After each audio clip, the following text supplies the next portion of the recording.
Hi everyone! So kanina, siguro kalalagay ko lang nito ng an hour ago. Meron ako nito, nakalimutan ko na, meron pala ako nito kasi binili ko siya kasi gusto ko siyang itry.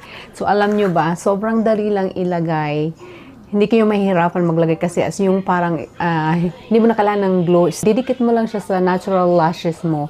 And then, yun na, tapos na. Ayan na yung ano natin, yung fake lashes natin. Ang ganda. Sobrang ganda talaga. At saka sobrang dali lang ilagay. Very comfortable siya. Kasi yung pinili ko is yung, gusto ko yung parang natural lashes ko lang siya. So, pinili ko yung parang ano lang yung manipis, hindi masyadong makapal. Pero sobrang dali lang talagang gamitin. At saka kahit na hindi kayo marunong maglagay ng lashes kasi ito may ano na siya, may glue na siya. Ididikit nyo lang sa natural lashes nyo. So yun na, tapos na. Very easy. Sobrang dali lang i-apply and sobrang comfortable niya.